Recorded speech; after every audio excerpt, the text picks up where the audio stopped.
I am Dr. Anton Bilchik, Nadia's older brother. And I'm the younger sister, Nadia Bilchik. We are inundated with misinformation as it relates to healthcare. And what we are trying to do with this podcast is to have a discussion based on facts, based on peer-reviewed publications, based on credible sources. So join us so that you can live long, live strong, and live healthily.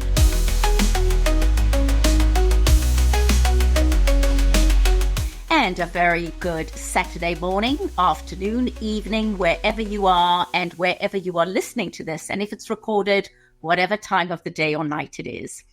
I'm Nadia Bilchik, and every week I've been talking to my brother, cancer surgeon and researcher, Dr. Anton Bilchik. We started this podcast when Princess Kate was diagnosed with cancer and told us she was having preventative chemotherapy. Our first podcast was around understanding and unpacking that. Last week, we spoke about early diagnosis. And this week, I am really looking forward to our conversation around inflammation. Dr. Anton Bilchik, my brother. Anton, I wanted to tell you before we start that as a result of our podcast so far, I have had numerous people telling me they are going for long overdue colonoscopies and mammograms. I also wanted to tell you that I've had several people saying they are starting to exercise. So I'm just thrilled that we are having an impact, because that is the goal of Live Strong, Live Long, Live Healthy with Dr. Anton Bilchik and his sister, younger sister, Nadia Bilchik. Anton, today we are talking inflammation. Yeah, I have to say that it's wonderful to think in terms of New Year's resolutions in April. So I'm really ecstatic to hear that we're making some impact. Inflammation is one of the most interesting areas right now in terms of what causes heart disease and what causes cancer. This is absolutely the most fascinating topic, because it covers lifestyle, it covers diet, it covers so many things that our viewers can do to reduce the chance of getting heart disease and reduce the chance of getting cancer. And what's also fascinating about this topic is that the observation was really made in about 1863 by Virchow, when he noticed that within cancer cells, there were inflammatory cells. Fast forward to the last decade, that's when all this exciting research has been done. So this is a relatively new field, but it provides some understanding as to what may cause heart disease and what may cause cancer. So let's start off discussing one of the major contributing factors. And Anton and I have discussed this prior to coming on, because I knew so little about this. And you mentioned stress. Let's talk about stress, lifestyle, as a contributing factor to inflammation. So we've known for a while that stress can do bad things to our body. When we're under stress, we get stomach pains. Some people get bloating, some people get diarrhea, some people get palpitations. And that's led to a lot of apps, meditation apps, stress reduction apps. What we have right now is we have actual science that shows that if you're under stress, your corticosteroids, your epinephrine levels can go up. And these can have a significant effect on your immune system. We talk in terms of our immune system. We're thinking about these immune cells, T cells. We're thinking in terms of what are called cytokines or interleukins. It's just a fancy term for what controls our immune system. And what studies are showing is that when you're under stress, these immune cells are negatively impacted. And if these immune cells are negatively impacted, then the balance within our body changes, which can then put you at risk for heart disease and potentially cancer. So again, That is so helpful to understand that stress can contribute to inflammation. And I know you yourself are an avid exerciser.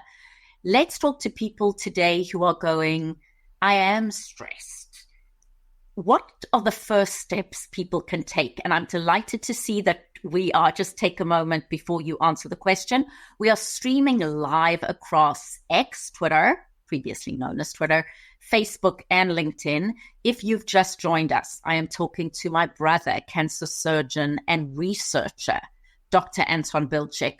Our podcast started talking about Princess Kate and cancer. We are now talking about inflammation, which is such an important topic. And if you are watching us recorded, then what can you do to reduce stress, reduce inflammation? So if we live our lives thinking in terms of what causes inflammation and what is anti-inflammation, that's going to go a long way in terms of reducing the chance of getting heart disease or cancer. So let's talk about exercise. So exercise is anti-inflammatory. So again, several research studies have shown that when you exercise, it has a positive effect on the immune system. And it's recommended that everyone should exercise a minimum of 150 minutes a week. So that's 30 minutes a day, 5 days a week. And to do it continuously. Now, what has recently been shown in the literature, which I think is fascinating. You know, we often think of exercise as just being aerobic, walking, running, being the most healthy. But now there are studies to show that resistance training is anti-inflammatory, and that resistance training may actually have a more significant anti-inflammatory effect than aerobic exercise. So it's still recommended that you do both. But the fact that these studies are showing that the combination of resistance training and aerobic exercise reduce inflammation and reduce the chance of getting heart disease and cancer is quite enlightening. What is even more interesting with these studies is that resistance training appears to be more important in women than in men. Women than men. So can we talk about resistance training being some form of weight training? Would water aerobics, where you're resisting against the water, is that resistance training? I mean, can you break it down for us? And especially for those of us who are really resistant to exercising, because I am hoping that today, if you're joining us and you are not doing resistance exercise, that you'll do it in some form or other. So the wonderful thing about resistance training is it's very broad. So resistance training could be weights. Resistance training could be core exercise. It doesn't have to be weights. It's quite simply any using your muscles in some way with some form of resistance. So you could take an elastic band, one of those stretchy elastic bands, correct, and you could do something that's forming some kind of resistance to build muscle, is what you're saying. I mean, just think about it. If you're sitting watching TV and the last thing you feel like doing is going for a run or going for a walk, just taking an elastic band and doing some form of resistance training or resistance exercise is beneficial. And to think of that as having a profound effect on your immune system, and that there's now data and science behind that, I think everyone should have on their couch or on their bed something that they can do as a form of resistance training, which is, as I said, very simple to do.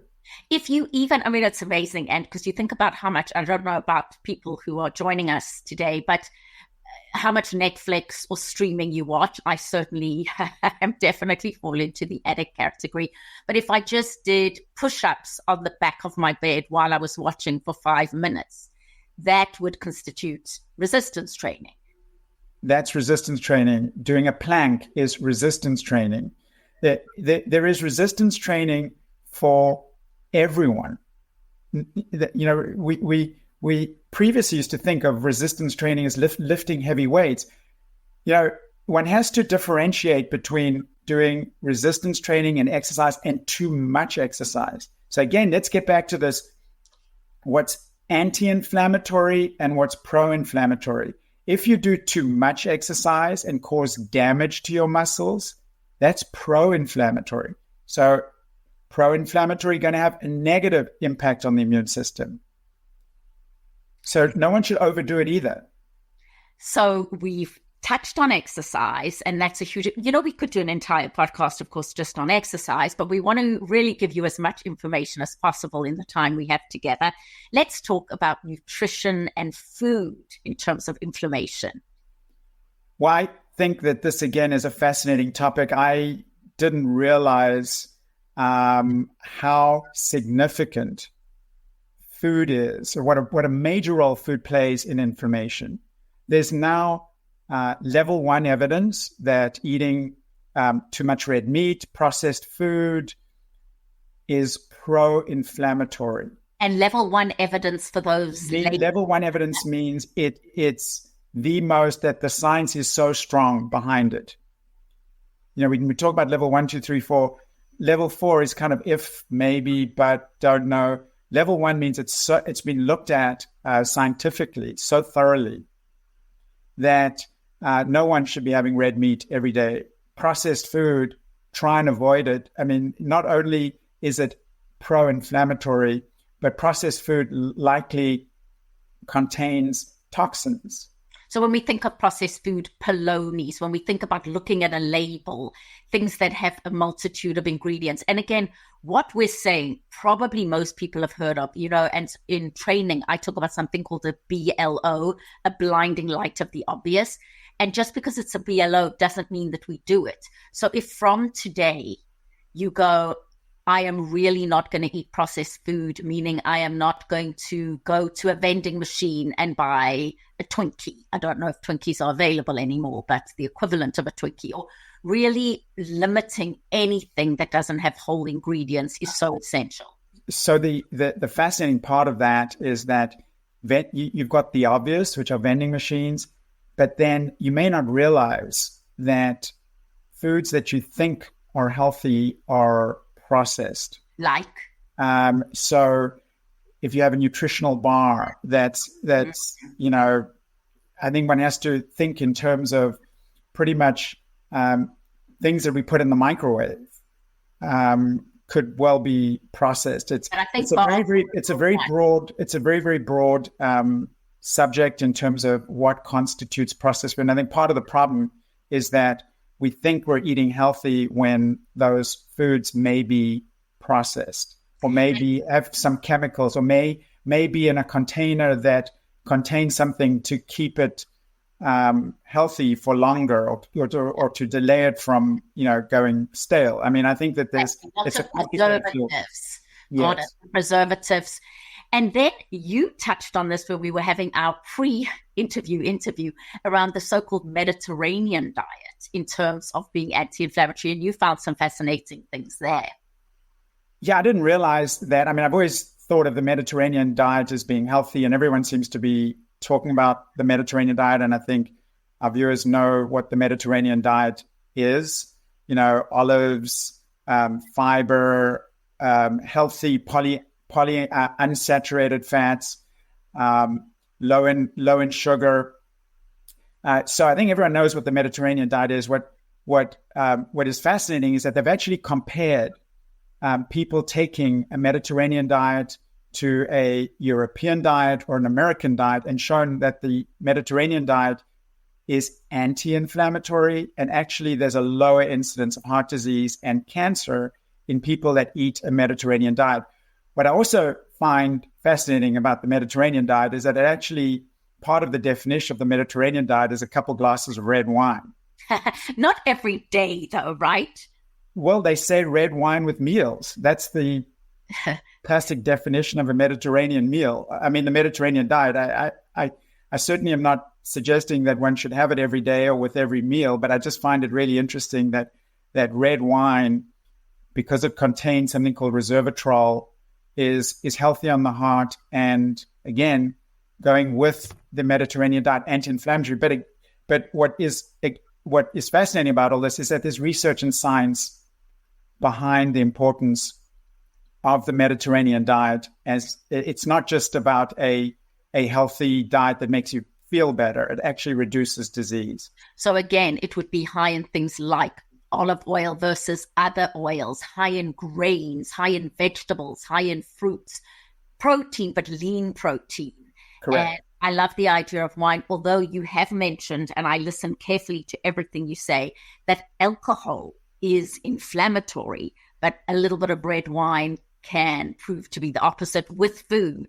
Yes, and I'm glad you brought that up, because the last thing we want to do is to turn our viewers into alcoholics. And so you're absolutely right. Alcohol is inflammatory. Alcohol in excess is very inflammatory. So many, whether it's heart disease or cancer, just about everything is linked to excessive alcohol intake. And again, this gets back to how alcohol, not only can it have a negative impact on the liver, but it can also have a negative impact on the immune cells, causing inflammation and leading to cancer and heart disease. So I have no doubt that one of the treatments that Princess Kate would be getting right now, obviously they're looking at, we spoke about the chemotherapy previously, but very careful nutrition. I'm assuming that her physicians, her team of physicians are looking very carefully at what she is eating in order to boost the immune system. I think they are, because not only is nutrition important in preventing disease, but if you are diagnosed with cancer, then good nutrition actually improves your response to treatment, as does exercise.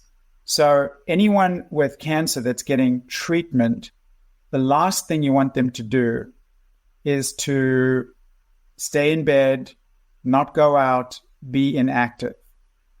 Both exercise and nutrition improves your response to chemotherapy. So there's absolutely no doubt that that with Princess Kate, nutrition is an essential part of her recovery, as is exercise, as is stress reduction.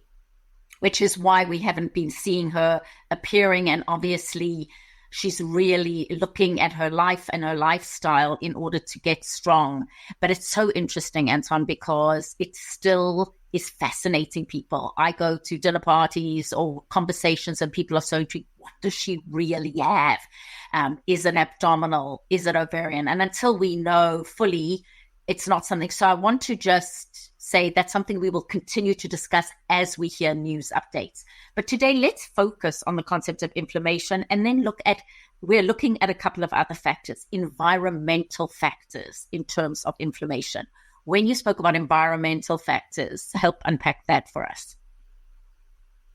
So many people will ask, how did I get cancer? I'm healthy, or I exercise, I'm not overweight. What else is there that could have caused cancer? And, the environment, when we talk about the environment, we're talking about, cigarette smoking, exposure to cigarette smoking, exposure to radioactive materials. I mean, there's evidence that, that the cell phone, some studies have shown that excessive exposure to cell phone has led to a higher chance of getting brain cancer. I mean, those studies are certainly out there. I'm not saying that the cell phone causes brain cancer. I'm just saying that when we talk about the environment, we have to think of everything around us. Living close to power lines, living close to power plants, living close to, there's certain areas within the country where there's a lot of farming going on. And there are environmental pollutants. So the environment is something that people have to be very aware of, because, again, very strong evidence that being exposed to certain factors can directly lead to cancer and heart disease. So we are going to talk about viruses and bacteria and viruses. So that also is a part of inflammation. And I have to tell you that when I first heard that a bacteria could cause stomach cancer, or a bacteria could cause a cancer called lymphoma within the stomach, I thought, there is no way. Bacteria causes a sore throat, bacteria causes a sore ear, bacteria causes an infection in the eye, but a bacteria causing cancer. But there is now very, very strong evidence that a bacteria called H. pylori or Helicobacter pylori, which is in our stomach, is associated with lymphoma of the stomach and is associated with gastric cancer. And there are ways of testing for H. pylori, and there are ways of treating H. pylori. So that's just one example. But then we get to the obvious bacteria and viruses that are well known. So hepatitis B and hepatitis C both can lead to damage to the liver, can lead to cirrhosis, which is more damage to the liver, and then liver cancer. How do we get hepatitis C? It's caused by, it's either sexually transmitted or it can be caused by intravenous drug use. In my world, if a doctor sticks himself or a healthcare professional sticks himself with a needle, one of the first tests that they're going to have done to test both the patient and the health professional is for hepatitis and HIV. But hepatitis is a well-known cause for liver cancer. What is also interesting, just to shift gears about liver cancer, is that hepatitis used to be the most common cause of liver cancer, but now, interestingly, the most common cause for liver cancer is fatty liver disease. It's called NASH, or non-alcoholic steatohepatitis, NASH or NAFLD, non-alcoholic fatty liver disease. And how do you know if you have that? What signs? So this this gets to another very interesting topic because it is so common. And I have to tell you, the number of people, because I do a lot of abdominal surgery, the number of young people that have normal liver function, that are healthy, and there's nothing on their scans or x-rays that show that they have liver disease, just taking one look at the liver with a camera, and you see these fat deposits, that is consistent with fatty liver disease. So there is no great way to detect early fatty liver disease. Unfortunately, most times when fatty liver disease presents, it's when people are having liver dysfunction or, for other reasons. So I think what is most important about fatty liver disease is getting back to the whole topic of this discussion today, which is lifestyle, diet, all the things you can do to prevent fatty liver disease. Exercise. There's obviously another whole area of that, of statins. Now, when we think in terms of statins, of which remember many of our viewers are on, including me, cholesterol lowering medication. Right. Cholesterol lowering medications. We think that cholesterol, that the major effect of cholesterol lowering medications is to lower cholesterol. But guess what? These medicines are anti-inflammatory. And so, this gets back to the whole concept of the importance of inflammation and how statins work. But certainly it's imperative that people pay very careful attention to their cholesterol levels, to their triglyceride levels, because the chances are, if they're elevated, they have fatty liver disease. And fatty liver disease is preventable and has become the single most common cause of liver cancer in this country now, which is a change over the last decade. That is a lot of information. Our 25 minutes are nearly up. We're trying to keep our podcast for you down to 25 minutes.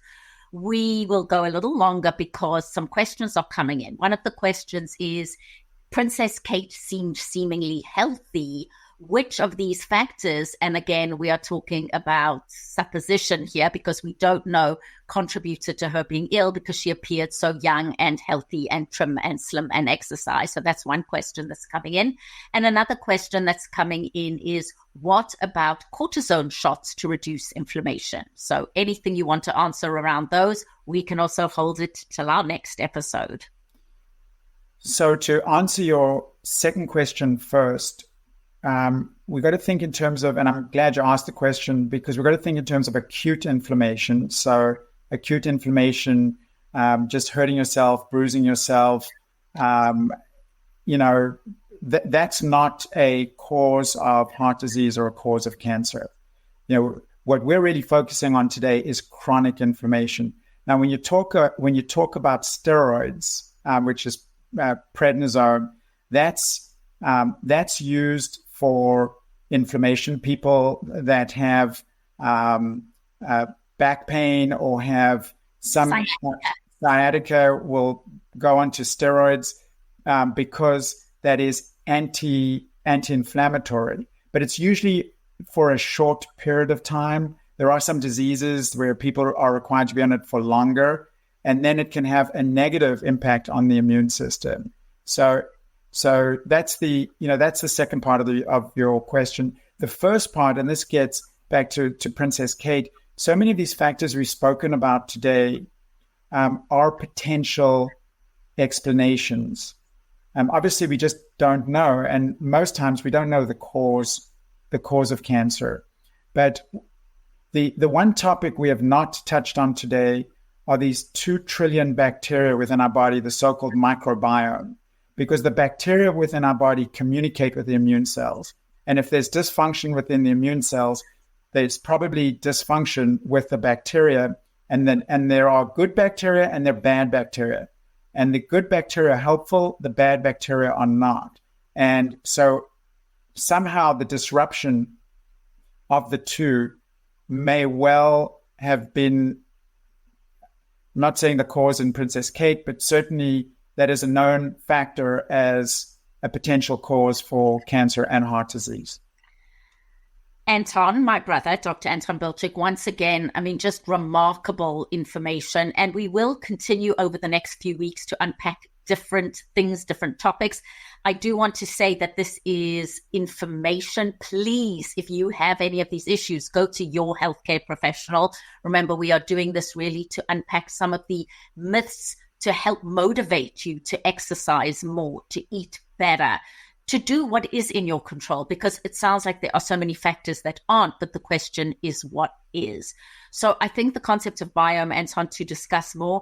I know in our next episode, we are going to talk about what you should be asking your doctor, what you need to know. So let's tease that for those of you who will be joining us next week. We want to talk about what? I think that's fascinating topic, because that will enable me to tell you some of the frustrations my patients experience in terms of communication, and what we so often hear about from patients, which is, I just didn't get it, I didn't understand, I don't remember. And so I think it provides us an opportunity to look at it from both the patient's perspective and the doctor's perspective, how to make that visit really valuable, so that you walk out of your doctor's office feeling like, I got all the information that I needed to get. And let's talk about how we as patients are empowered. And coming from you, Dr. Anton Bilchik, cancer surgeon, researcher, my older brother, and at the end of everything, to our dear mother who lives in Johannesburg, South Africa. Hi, Mom. Hi, Mom. Hi, Mom. And thank you so much. Look forward to discussing the empowered patient, how to empower yourself as a patient next week. And I hope you have a week, all of you, of living strong, living long, and living healthy. Thank you, Anton.